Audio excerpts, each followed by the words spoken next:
Hello, I'm Toycat, and did you know the UK's Conservative Party is arguably the oldest political party in the world still in existence? I say arguably because technically they were formed in 1834, while the modern Democratic Party of the United States is from 1828, that is 6 years before. However, if we actually look at the membership of the Conservative Party as it was formed, it was basically a continuation of the pre-existing Tory party, which is why people still call them Tories to this day, which was formed in 1678, and so either the oldest political party in the world still in existence, or the second oldest, is about to go through a real crisis because they have gone from being the natural party of government to having this result, and not even just being second, but now they are literally third place in the polls. Here's Reform on 25, Labour on 23, Conservatives on 21, getting dangerously close to dipping into 4th or 5th place, minor party status. The oldest party in the world might be wiped out, and they've actually gone through this in the last 40 years 3 times alone. How did they get past each of those situations? Well, let's explain today. But first things first, the important news that's going to be driving all of this is the 2025 UK local elections. You might have heard about these. They're fairly important if you're a UK political nerd. But basically, this is something that will affect you if you live in one of these council areas. It is not a general election. We're not deciding on national government. We're deciding on the people who will, it's the important local stuff like bin collection and how your local area actually is. However, there is a national twinge to these elections. By the way, it's a lot of council seats. Last time the Conservatives were coming up the big party, they were still doing great. So they're going to go from first to likely third, and they're likely going to lose seats to each of these other parties, but also there's going to be some mayoral races happening at the same time. And what's interesting is if we look at these mayor races, you can see just how dire it is for the Conservatives in most cases, because say Greater Lincolnshire, you can see Reform absolutely killing it. This is a very conservative place, at least anecdotally. When I know people who retire to the countryside to be Middle Englanders, they always go to Greater Lincolnshire. So you can say, well, honestly, just regular Lincolnshire. I wonder what's in the Greater Lincolnshire area. But anyway, the point is that in my experience, that is exactly matched in the polls here. But as you can see, this is Reform massively winning over Conservatives, at least in opinion polls so far. We'll see on the night how that goes. If we look at Hull and East Yorkshire, you can see that currently we've got what is that? Reform at 35, Lib Dems on 21. That is hugely interesting. That like it's not just that it's Reform winning, it's the Conservatives are sitting there in 4th place, because if you want a right-wing party, you go for Reform. If you want a more balanced right-wing party, or at least you got some right-wing tendencies, but you want a more balanced mayor, or maybe you just like the opposition factor, you go for Lib Dems, and then you can see that everyone else kind of suffers. And then what's most interesting is in the west of England, Conservatives are also in 4th, because this is a very left-wing seat. I imagine, I have to guess it includes Bristol, if it's west of England and has that much Green support. But in either case, you can see like, okay, so this is Green, then it's Labour, and then it's Reform, and then finally people are like, okay, I guess we can consider the Conservatives, which is not great news at all. The only good news that they actually have is that in the Peterborough and Cambridgeshire mayor election, they are clearly still the dominant right-wing party, and this kind of shows you that there is an interesting thing happening across the UK, which is we are kind of polarizing by region. If we just say that people are either broadly left-wing or right-wing, in some regions people are a type of left-wing. Admittedly, very few regions are green left-wing, but it's particularly when it comes to the right-wing, depending on where you are in the UK, it's split between Reform and Conservatives. As you can see, the north of England in particular is very Reform-heavy, whereas we get further south, actually you start to see the Conservatives not doing well by any measure, but at least doing that level of well where they can continue to hold on. And this is what we're going to be seeing across the local elections, because it's basically everywhere in the UK besides Scotland, Wales, Northern Ireland and London, the majority of people outside of that are having some form of election, and seeing how it's going to vary from the north to the south, even between the south, from the southeast to the southwest, or the middle to the southwest. It's going to be hugely interesting to see how the Conservatives can hold on to that, because we're clearly seeing a fracturing of the right wing, and the only thing that you can say if you're the Conservatives right now is, yes, we are going to lose seats to literally every other party, but maybe there'll be some places where we still hold on, because as, being third place, usually that would be if you were to do a nationwide first past the post kind of presidency style election, you stand no chance in third place, right? But in a election that works on the Westminster style, where people vote for their local region, and then you do, if you want to use American terms, like electoral college style maths to be like, who has the most seats? But in that way, actually being third place means you can punch above your weight, because as long as there are seats where you do basically none in, I'm going to imagine Glasgow North is not a popular Conservative seat. We can't click on them and find out.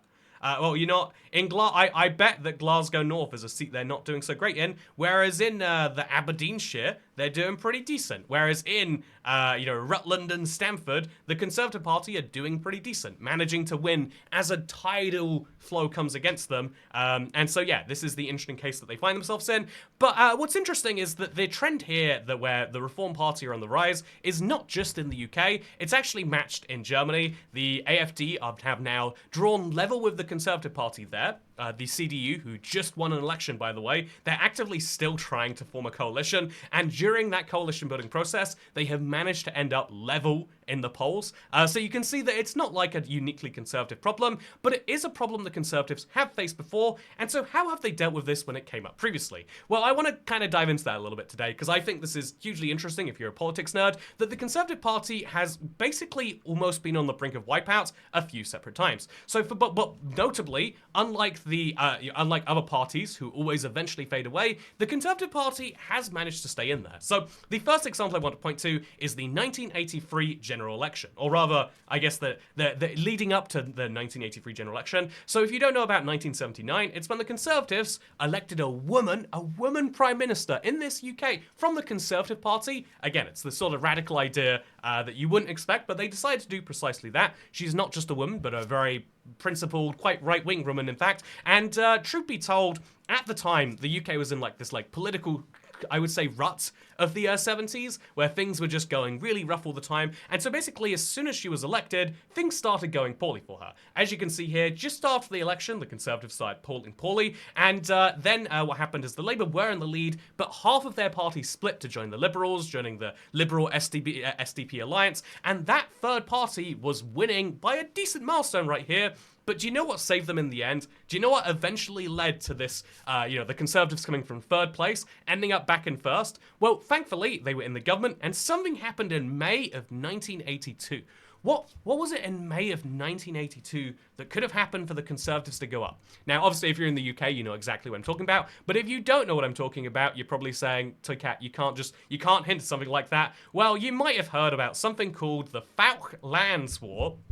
And this was a particularly big one. Basically, Argentina just figured, you know what? I reckon the UK is so busy doing their own stuff. I reckon they wouldn't be able to, because if you look at the Falkland Islands on a map, this is a part of the UK that looks suspiciously easy to just go and, take, if you just landed your people there, what is the UK going to do? They're going to have to send ships from the UK. It's going to take them days before they do anything, and so we probably get to keep that forever, and how did this one end in the end? I think it still is our biggest controversy that it is still the reason that Argentines and British people have a little bit of animosity in there. But yeah, this is a very, very interesting case that led to basically the Falkland War being something where everyone would have just said stand down, let it go. But instead, Margaret Thatcher did the thing that probably was liked by anyone or anywhere with any right-leaning tendencies anywhere, which was no, we'll defend these islands, and did so successfully, meaning that actually this huge poll loss became a huge poll lead, and then the election happens. And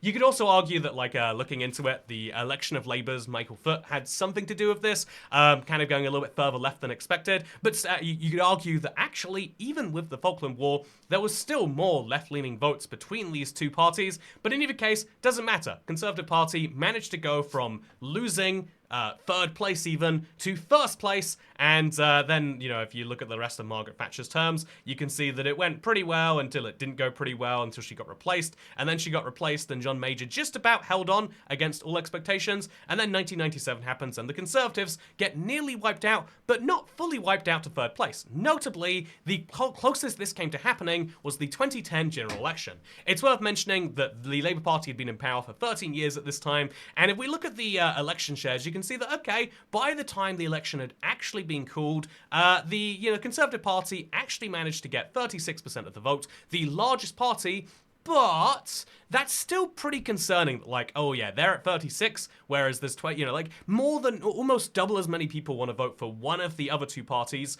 And so what do you do about that? Well, actually, because he didn't get enough seats, he had to go into a what is called a coalition government. This was the Cameron-Clegg coalition. And but what's interesting about this is what stopped the Conservative parties being squeezed on the left. Slowly over each of these previous elections, you can see like, oh yeah, the Conservative Party just cannot convince enough of the Liberal Democrat voters to vote for them. You could argue the same is true for the Labour Party, but in all of their crucial seats where they probably could have done with those votes, the Conservatives needed Lib Dems to switch, and Liberal Democrat voters didn't want to do so. You could argue they were polarized by, like, the Iraq War. You could argue they were polarized by some other policy. But in either case, the situation being, the Conservatives just needed to not be squeezed by this third party. And so what was the genius eventual solution? Go into coalition with them. This is for some reason, European politics, in a coalition, anything bad about the coalition, you blame on the small party. Anything good goes to the large party. And so look at this in 2015. We go from a 1-2-3 situation to a 1-2. Okay, distant third, and then, oh yeah, that's pretty distantly fourth there with 8 seats.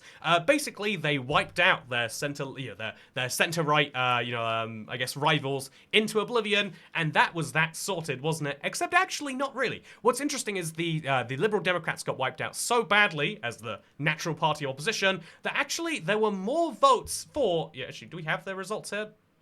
There were actually more votes, if we look right here, for Nigel Farage's, under a very different name and party, UK Independence Party. This meant that, as you can see, the largest individual opposition group by votes, although not by seats by a long shot for very interesting reasons to do a first past the post, but you can see that 1/8 of people voted for a righter than the right wing party situation right here, but still it managed to work out for the Conservatives anyway, and so this meant that their next fawn in their nest was going to be from the right. They solved that, you could argue, by electing by at least running on their most right-wing platform in 2019, and this worked really great for them until it did not in 2024, where we have our current situation. And so here's the interesting case. Every single time the Conservatives have come close to their brink of extinction, it has been from the left. The only way that you can really work on defeating the party to your right is to become that right-wing party yourself. But there is a real dangerous thing that eventually happens here, where if the Conservatives basically take up every single stance that Reform take up, they still won't become just as electable as them, and here is my theory as to why. So we're going to bring up the political compass diagram right here, right? So again, we're just going to imagine politics as a left-right spectrum. In reality, I would argue a grid is a better way to describe it, but even the grid isn't perfectly accurate. So we're just using the spectrum to simplify things, right? It's a left-right spectrum. On the left over here, you get the Greens. In the center to center-left, you get the Labour Party.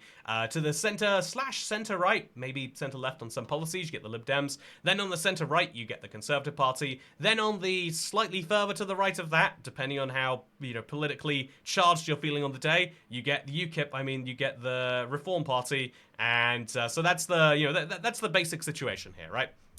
I guess I have to fill in these other ones now, or it looks like I'm doing some weird political messaging. So there we go. These are the 5 political parties. As you can see, there's a notable absence on the center-left of the spectrum. But the weird thing about this is the Conservative Party, logically, like in previous elections, could just start running slightly to the right of where they are right now. They could just take up all of those positions, and they would lose a bunch of voters to the Lib Dems, but as soon as they had naturally regained the Reform vote, nom, eat this up over the next 2 elections.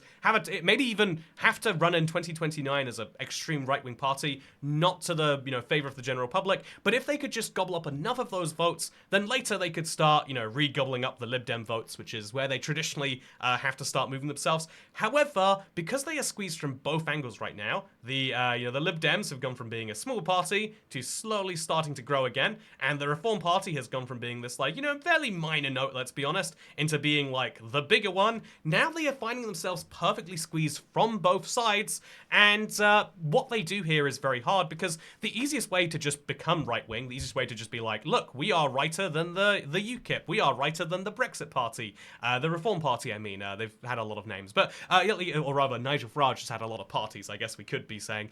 What's interesting is, you could say therefore that's all they have to do, but it wouldn't work. I think the easiest reason it wouldn't work is basic credibility. Sure, they have a new leader since they were last in government, but everyone is aware that for all of those elections I just showed you, 2019, 2017, 2015, and 2010, the Conservatives won, and so even though they pledged at each of those elections to bring, I think the pledge was to bring immigration down to the tens of thousands, for at least the first 3 of them. I don't know if they abandoned it after that, but their claim was they would reduce immigration, and ultimately they did not. And if we look at the polling on immigration right now, it's pretty, I mean, I think that you can see that even in 2019, when there was this huge anti-immigration surge, it was about balance between people saying it was good to have immigration and bad to have immigration. Now we have a situation where 47% of people think that immigration has been mostly bad for the UK, or for Britain, if we're being honest, which means, you know, Northern Ireland, maybe it's going good over there. But like, either way, you can see like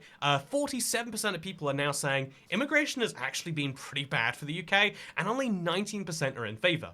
This means that if you are a party that has consistently raised immigration, let's say people pin that blame on you, then you can't actually easily do that. If the biggest issue, or at least one of the biggest issues that people are voting on, which for some reason is, even in a local election where I'd argue you should, my argument for who you should vote for, by the way, it's a local election. No matter who you would vote for nationally, if you are the rightiest right person in the UK, but you really like your local Green candidate, feel free. If you're the leftist in the UK, but you like your local Reform candidate, you think he's gonna actually stand up for your community, do it. You know, like I think I think national elections are great because you have the chance to like kick the government in the face or kick your least favorite party in the face by voting for someone else, you could argue. But you're not doing that at the local election. You're going to kick yourself in the face. Vote for whoever is good is my that's my bold election advice to you right now. But yeah, what's the real struggle for the Conservative Party right now, and what might be the thing that kicks them over the edge, is the fact that the big issues facing the public, and yeah, at least for the next few years this will be true, all the big issues that face the public are going to be ones that the Conservatives either actively made worse or didn't do anything about. I think memories are short in politics terms, but they're not that short. And so the Conservatives can move further to the right on the big issue, but no one's going to believe them. They could start moving to the left and, you know, like on, you know, whatever issues, and maybe people would believe them there. But are people going to, you know, I think if we're being honest, we see politics as a, you know, left-right spectrum, and I think there are lots of other ways we can draw a secondary diagram, but I would say it's actually kind of a, you know, two-way spectrum, that we have not just left-right like this, but we also have on the other side of the spectrum, it's like, so let's draw using this, there we go. We also have the kind of like anti-establishment spectrum. It's like there's not just left-right, there's left-right, and then I don't want the establishment in charge. And so to that level, the, you know, like the Reform Party occupies this end of the spectrum.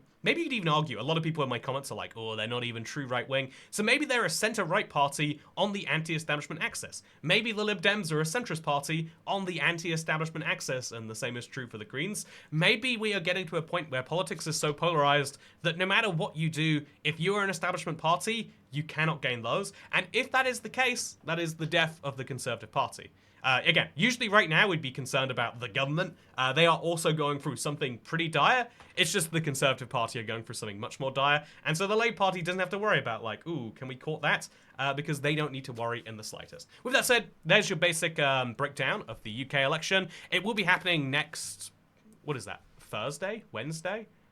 Logically it'd be a Thursday, right? When is the 1st of May 2025? Anyway, it's happening next week. And even more excitingly, on Monday, it's the 2025 Canadian federal election. I'm excited for this. I might even watch it live. I might even like stream it live. I feel like this is one of those, I feel like this is one of the most interesting elections happening in the world right now. It's usually cool. And then not that long after that, it's the Australian federal election. Wow, yeah, we got the Anglosphere bumpersphere for elections right now. Who's gonna win this one? Genuinely, it's highly contested. We got the left-right boogaloo across the English-speaking world, and yeah, who is gonna win?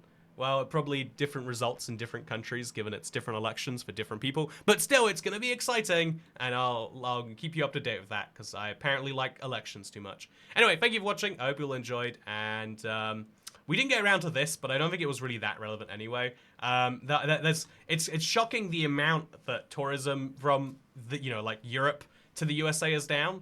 A part of me is like, that means now is the time to buy the dip. If you've ever wanted to travel to the US, realistically, your chances of being deported go up, what, like 0.01%?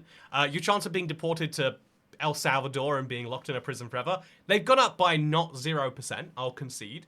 But, the flight fares have gone down by a lot more than that. Like, I've seen some crazy cheap deals to go to the US right now. And so, yeah, buy the dip. Or if you want to be emotionally principled, then, I don't know, go vote in your local elections. It's much more important than anything else happening over there. Anyway, thank you for watching. I hope you all enjoyed. And second channel, don't care. Sorry for no videos. I've been sick. It's rough. But I hope you enjoy my yellow t-shirt. By the way, you can see, some people ask how it is I wear green screen on how I wear green on a green screen. It's because my green screen is actually keyed into like slightly closer to yellow, which means this yellow shirt is very dangerously close. So I get like semi-transparent in some places. Anyway, speaking of semi-transparent in some places, this video was supported by Simply Funnel Cook. If you go and use my referral link, it's like ordering takeaway, but you have to make it yourself, and somehow it's more expensive. I'm just kidding. This video was sponsored by Get Me Badenoch. Long live the Conservative Party of the UK. I don't think they will live that long. I think they have a pretty existential crisis on their hands. Because even if they manage to get out of these next 5 years after being kicked so long, if Reform become the logical right-wing party, then all the people who would want to vote for Conservatives are going to say, well, I'll vote for the right-wing party that has a chance of getting in, because that is the entire defining trait of them, but I digress. Anyway, second channel, don't care. Is this my thumbnail now? Oh, yeah, this is my thumbnail. Goodbye. Wait, I'm going to do something controversial. I'm going to ask AI to make a version of this thumbnail, because I hear AI thumbnails are getting people hated on, but clearly people wouldn't be doing them if they didn't work. So I'm going to see if anyone notices without watching this video. So don't comment if you watch this video and you don't like it. That's fine. I won't. Different argument for a different time. I just want to see if anyone notices without having heard these words. Okay, my throat is like closing up on me now. Goodbye.